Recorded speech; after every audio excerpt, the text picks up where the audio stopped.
Buenas tardes para todos. En este videoclip vamos a hablar sobre la prueba proyectiva de la figura humana. Y decimos que cada vez más en el psicólogo recae la responsabilidad de realizar un diagnóstico de la personalidad y elaborar un informe psicológico mediante la utilización de pruebas proyectivas, función que debe asumir con responsabilidad y conocimiento, pues son varios los actores que observan este proceso. Es el interés por medio de este video entonces contribuir con un medio didáctico que aporte a los estudiantes o profesionales conceptos que les permitan fortalecerse mediante las competencias académicas y praxeológicas en la aplicación de la prueba específica de la figura humana. Como historia del desarrollo de la prueba, vamos también a hablar en qué consiste, cómo se aplica, qué evalúa, las características importantes de esta evaluación y su interpretación. Hablemos entonces de la evolución histórica de la técnica de la figura humana. Los exponentes más destacados del uso de la figura humana como instrumento proyectivo son Macover desde 1949 hasta 1960. También Levy hizo sus aportes en 1958 y Hammer y Hollis en 1952.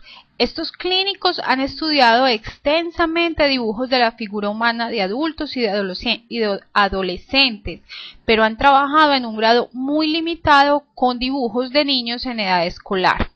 Aunque el test de Macover se basa en gran parte en su experiencia clínica con pacientes varones, adolescentes y adultos, ha extendido sus resultados también a niños, específicamente entre 1953 y 1960.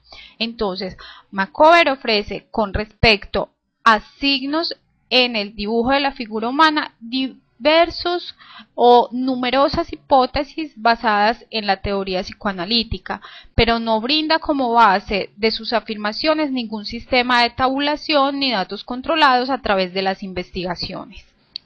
Entonces, autores como Dileo, Hammer, Klebsch y Locke y Coppins han demostrado que la calidad y el contenido de los dibujos de la figura humana reflejan autoconceptos, actitudes y conflictos de los niños. También Coppins en 1968 afirma que los dibujos de la figura humana son una forma de comunicación no verbal entre el examinador y el niño. Así el dibujo es un lenguaje y puede analizarse, al igual que el lenguaje hablado, en diferentes formas. Se dice, o este autor decía, que los dibujos de la figura humana se pueden evaluar en términos de su estructura, es decir, los detalles esperados normalmente en los dibujos a diferentes niveles de edad. Los dibujos de la figura humana pueden analizarse por su calidad, es decir, por detalles poco comunes, omisiones o agregados. Y por último, se puede explorar el contenido de la producción gráfica de los niños proporcionando claves de un mensaje que el niño está enviando. Según los diferentes expertos, las pruebas se clasifican en 5 grupos, cada uno con sus características importantes. Entonces tenemos pruebas estructurales, temáticas, asociativas, constructivistas y expresivas. La técnica de la figura humana se clasifica en este último grupo, donde se da al sujeto la consignación verbal o escrita de dibujar una o varias figuras. Pasemos ahora a algunas características del test de la figura humana.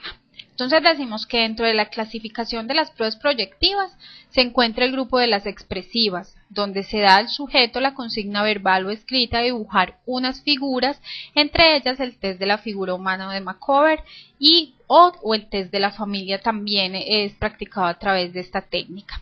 Es un test gráfico que consiste en la realización de un grupo de la figura humana completa en una hoja tamaño carta y a lápiz. Este dibujo permite analizar especialmente aspectos de la personalidad del sujeto en relación a su autoconcepto, a su imagen corporal y su estado emocional actual. Es de fácil aplicación y permite hacerlo en grupos sin límites de tiempo, lo cual facilita el desempeño de los niños en la prueba. También se dice que el test de la figura humana le hizo grandes aportes Elizabeth Coppins y estandarizó y describió el dibujo de la figura humana como prueba proyectiva y del desarrollo en 1968, además de ser aplicada a niños o también a adultos. Entonces, Coppitz plantea en su trabajo la hipótesis básica de que el dibujo de la figura humana traduce principalmente el nivel de desarrollo del niño a nivel psicomotor y cognitivo, sus actitudes interpersonales tanto hacia sí mismo como hacia sus personas significativas.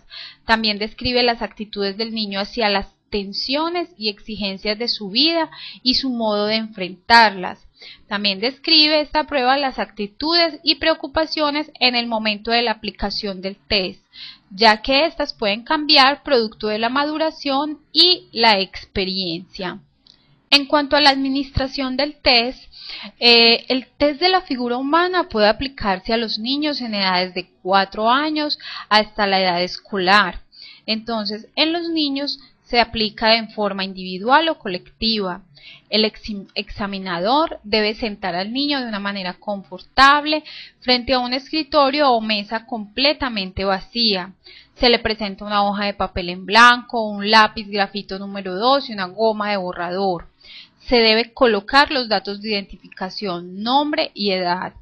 La premisa utilizada para la aplicación del test es: dibuje una persona, luego, si dibuja un hombre, se le dice que dibuje ahora una mujer y viceversa. Si dibuja una cabeza como figura completa, se le pide que complete el dibujo. Por otro lado, si el sujeto omite una parte esencial del cuerpo, puede presionársele para que lo dibuje. Se trata de averiguar por qué no dibujó dicha parte. Según Karen McCover, en caso de no tener tiempo, se le pide al niño que dibuje la figura de su propio sexo. Otros expertos prefieren que se deje libremente. Si hay resistencia para dibujar, se le explicará que no interesa la estética del dibujo.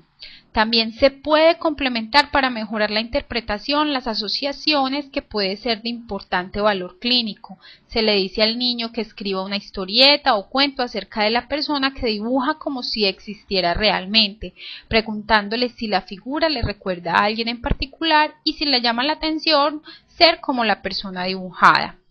No hay límite de tiempo para el dibujo. El niño puede borrar o cambiar de hoja cuantas veces lo pida. Pasemos a la interpretación de la prueba. Para interpretar cualquier dibujo es necesario conocer la edad y sexo del niño, su historia clínica, el ambiente que lo rodea y las características de su familia. Coppitz se formuló tres preguntas para interpretar el test de los niños. La primera que debemos tener en cuenta es: ¿cómo dibuja el niño su figura o figuras? Y se tienen en cuenta cuatro parámetros, el tamaño, la ubicación en el papel, la fuerza del trazo y el ritmo. El tamaño, si son dibujos grandes, se observan en niños extrovertidos, expansivos o con rasgos agresivos. Los dibujos pequeños son más característicos de niños introvertidos, tímidos o con baja autoestima. De acuerdo a la ubicación del papel, entonces vemos que hay dibujos realizados en la posición superior del papel y estas reflejan el mundo de la fantasía y de los sueños. Aquellos ubicados en la porción inferior dan cuenta de niños con una personalidad más retraída o bien con algunos sentimientos depresivos. El lado izquierdo de la hoja hace alusión al pasado o lo regresivo, mientras que el lado derecho a una visión sobre su futuro. En cuanto a la fuerza del trazo, si es fuerte indica pulsiones poderosas, audacia o violencia. Los dibujos con trazos débiles pueden indicar delicadeza de sentimientos, también pueden indicar timidez, incapacidad de afirmarse o sentimientos de fracaso. Y en cuanto al ritmo, los dibujos con trazos simétricos en todos los personajes traduce la pérdida de espontaneidad del niño o la rigidización de su entorno. Este tipo de dibujo puede indicar también algunos rasgos de carácter obsesivo.